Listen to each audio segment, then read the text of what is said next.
Okay, now over here on the channel, sometimes it gets a little sticky, sometimes it gets a little icky in the comments, you know what I'm saying? And one of the big wars that we have over here on this channel is the Biden stands that are coming in versus the Trump stands that are coming in. And I think it's a really good debate, you know, if you debate really the points and not necessarily the people. And if everybody's respectful and everything, I think there's a lot for people to learn, whether you're a Trump supporter, whether you're a Biden supporter, whether you're on the left, whether you're on the right, you know what I'm saying, that kind of thing. So I'm saying, seeing news reports here basically about how Trump is doing in the polls. So let's go ahead and get into that. See, is he doing well? Is he doing bad? How is it looking? Because as we do know, Trump is apparently going to be running in 2024. And that's something that we're definitely going to be keeping track on within this channel. So like, comment, subscribe, all of that, you know what I'm saying? Get the channel pushing. I'm trying to hit 500 before Christmas.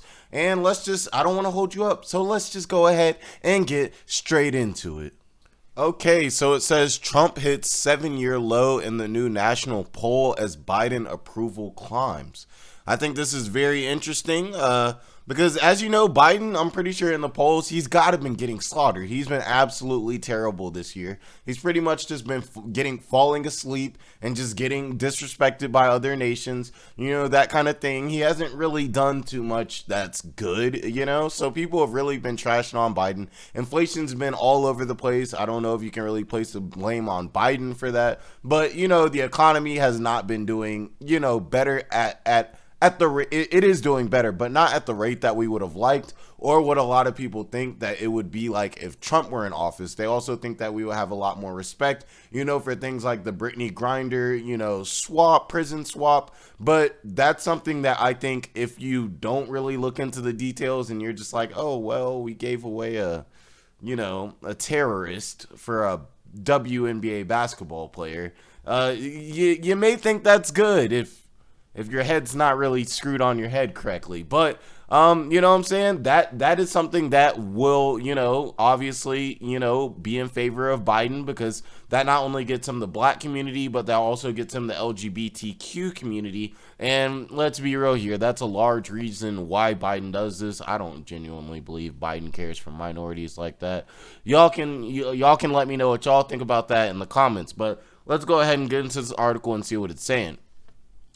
So it says, about a month after launching his 2024 presidential campaign, former President Donald Trump's standing with voters has hit its lowest point in more than 7 years, according to a Quinnipiac University poll released Wednesday, which is pretty interesting because, you know, I mean, obviously there's been some times where Donald Trump's come under fire. You know, he's dealt with legal troubles. He's dealt with all types of random statements that he's made that's made a lot of people real mad. You know what I'm saying? There was the, the storming of the White House, which was obviously a very negative thing, you know, for Donald Trump. So it's interesting to see. And let me know too, maybe they weren't polling for him then, because, you know, maybe not. But let me know what you guys think about that, because, you know, it's kind of interesting that out of now, you know, his polling is hitting the lowest point. Like, so let's see if maybe it'll get into why and just deeper into the numbers so we can have a better understanding. Now it says just 31% of registered voters surveyed hold a favorable view of Trump versus 59% who have an unfavorable opinion of him, the poll found.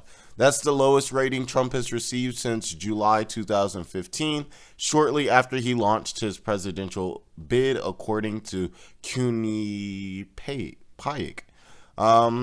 Trump's declining marks were even worse among independent voters, the poll showed. Just 25% have a favorable view of him versus 62% who have an unfavorable opinion. Trump's lowest rating among the group, that group first asked a question in May 2015. And it says, while 70% of Republican voters still have a favorable view of Trump, 20% said they saw him in unfavorable light, marking Trump's lowest favorability reading from his party voters since March 2016. So what I'm wondering here is he having such a low favor right now because people feel like there are better options on possibly the Republican Party? Or, I mean, obviously, if you're for the Democrats, you're not going to show him favor. But what it's looking at is independence. And, that can be very important in 2024 when he's trying to, win this election. Because if you're a Republican primarily, for the most part, you're going to vote for him. You're not going to switch and go all the way to Democrat. Where you really want to get those votes and where those votes really matter is in states and stuff where there's a lot of independent people like me. I'm not a Republican. I'm not a Democrat. I'm more of a moderate. I'm in the middle. I do lean a little bit more to the right than I do to the left, but in general, I consider myself more in the middle. So I'll look at it and I'll be like Biden, Trump, and then I'll break down each individual issue. I'll see how they're talking about each issue, how they've handled business in the past, and then that's kind of where I would go from it. So I'm wondering why, all of these independents really don't like Trump so much. Is there any reasoning behind it? I mean, there could be, he's dealing with a lot of legal issues right now, but I think that's really the answer here. So let me know what you guys think about that, like the reasoning behind so many independents don't really want to favor Trump. Let's get back into it. Okay, now it says the poll, which surveyed 1,456 registered voters from last Thursday to Monday, has a margin of error plus or minus 2.6 percentage points. So this really isn't actually a big poll. 1,400 people isn't like a large number, and we got to know exactly really where they got these people to. Obviously, depending on what area or what state you get them in, or even what city sometimes you get them in, you could get a completely different answer. And like they said, it can have a margin of 2.6 percentage points. I'm pretty sure by percentage points that probably just means out of 100, so probably 2.6%. So the numbers are still relatively close, but you can know that they may be off 2.6%. Now it says former President Trump's post-presidential announcement numbers are heading in the wrong direction, polling analyst Tim Malloy said in a press release. You will have to go back at least 6 years to find less support for him from Republican, independent, and American voters as a whole, which is interesting. I honestly, personally would think that as bad as Joe Biden is doing, people would just want anything else other than Joe Biden. So they would show support for Trump simply because they're like, bro, we're tired of having our president fall asleep during international meetings. But that's just me. You know what I'm saying?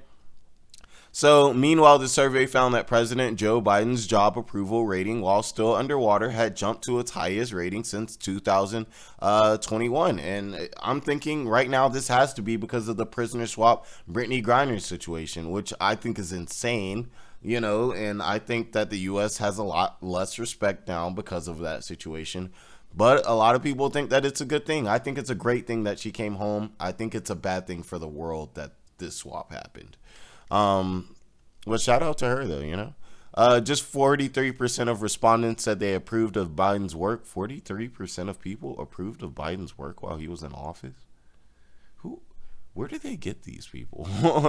While 49% disapproved, an increase from last month's poll, which showed his job approval rating at 36% and his disapproval at 55%.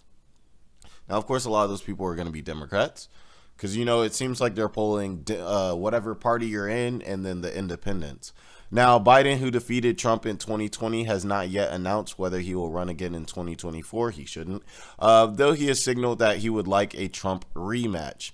Majorities of registered voter respondents told Q that they would not like to see Trump or Biden as the 2024 presidential nominee. And I can get that. That's something I can understand. Now, Q's offering is the latest in a string of recent polls showing Trump's support either wilting or cratering in the wake of the November midterm elections. Trump has come under fire from some fellow Republicans after many of his handpicked candidates lost high-profile races, helping Democrats expand their Senate majority in a cycle that was expected to favor the GOP. And yeah, that's right. I wasn't actually considering this, but yeah, Trump did back a ton of people in the running for Senate, such as I live in Georgia. We had Herschel Walker running for, Republican Senate for the Republicans, and he lost. And, pretty much a lot of people that Trump had pretty much favored lost. I don't know how this would have so much of a effect on his personal presidential campaign, but it does show that he will, kind of have less power within the Senate. And I wonder if that would affect the ratings. Let me know what you guys think about that. Do you think that something like, the ex-president choosing a bunch of people for the Senate and backing them and them losing control of the Senate, or I think they already didn't have control of the Senate, but not being able to regain control of the Senate, you think that would have an effect on their rating as a president? You know what I'm saying? I feel like I don't think those two things are really correlated like that. Maybe slightly, but I don't really think they're that correlated. But let's get back into it. Now it says, at the same time, Florida Governor Ron DeSantis, a rising star in the Republican Party who easily won re-election last month, has taken a sizable lead over Trump in some early polls of the 2024 Republican primary fight. Very interesting stuff. So we're going to have to look out for this Ron DeSantis guy. As you guys know, I'm not a huge politics person. I'm very interested in it. I really come to just bring the news to you guys, hear what you guys have to say, get some debates going, everything like that. And then I'm able to learn, and I want you guys to be able to learn as well. I'm not here to really say too much on how I feel about certain things, especially if I'm ignorant on them. If I'm ignorant of a subject, then I choose to not speak on it. I'll look at the news and try to learn as much as I can from the news sources that I get and from what you guys tell me. You know what I'm saying? Obviously doing my own discretion and hearing what you guys say and then going and doing my own research. Now let's continue. A Wall Street Journal poll earlier Wednesday, for instance, showed that DeSantis beating Trump by double digits among likely GOP primary voters, 52 to 38. That result, which carried a margin of error of plus or minus 6 percentage points, that's kind of large, came even as DeSantis has not. Also, if you guys understand how these percentage points work, is it just literally percentages like out of 10? Because it can be a little different with the Fed. You know what I'm saying, 1 percentage or 1 basis point may not be like 1%. But even as DeSantis has not announced a White House bid and just signed on for another 4-year gubernatorial term. Q's latest poll did not ask respondents about DeSantis. I wish they did. Asked for comment, source close to Trump noting in a recent Morning Consult poll showed Trump holding court as the front runner, backed by 49% of GOP primary voters, compared with 31% in favor of the Democrats. So right now, Trump is the only major candidate to announce a presidential bid for 2024, and he spent little time, if any, on the campaign trail. And instead, his latest run for White House has been marked by controversies and losses, which we all say would have contributed to this low rating. He suggested on social media that the Constitution could be terminated in order to put him back into power. That the Constitution's not getting terminated. I think we all can agree, whether you're on the left or the right, that's not happening. Before backtracking on the comments, he dined with Ye, the rapper who recently voiced, this might have hurt him too. This did hurt him. Who recently voiced a wide array of anti-Semitic remarks and a white supremacist. His preferred candidate in the Georgia Senate race, Herschel Walker, lost to Senator Raphael Warnock. Absolutely. Shout out to Atlanta, by the way. In a December runoff election, and 2 subsidiaries of his business empire, the Trump Organization, were convicted of crimes including tax fraud. So this is just going through everything that he's had. He basically went with Ye,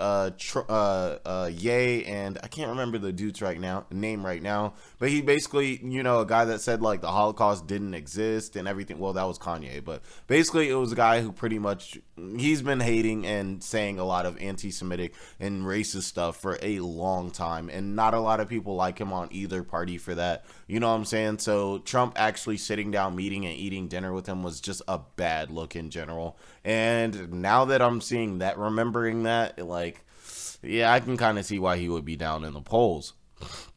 Now, in a social media post earlier Wednesday, Trump said he would like to make a major announcement on Thursday. Today is Thursday. We will be looking out for that. The post was accompanied by a video of Trump saying, "America needs a superhero Trump." You know what I'm saying?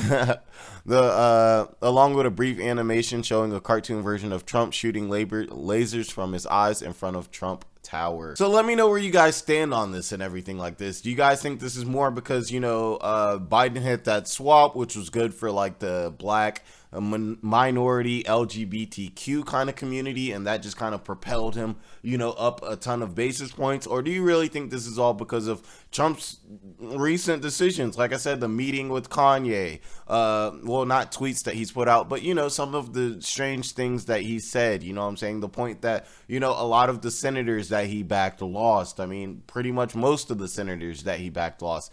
And all of the legal controversy that he's dealing with, whereas his business literally got hit with 17 felonies for things like fraud.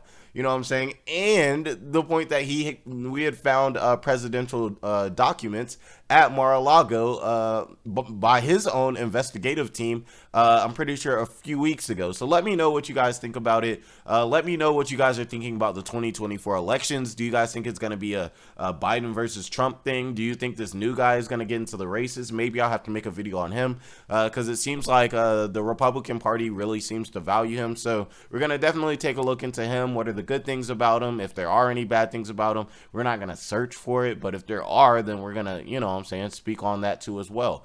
And I appreciate you guys for being here. I appreciate all the love you guys have been showing. The channel's been growing, and I couldn't really ask for more from you guys. You know what I'm saying? So just like, comment, subscribe, all that good stuff. Trying to hit 500 before Christmas, and I'm eating spicy wings if I hit, well, when I hit 500, you know what I'm saying? So you guys all have a great day and be blessed.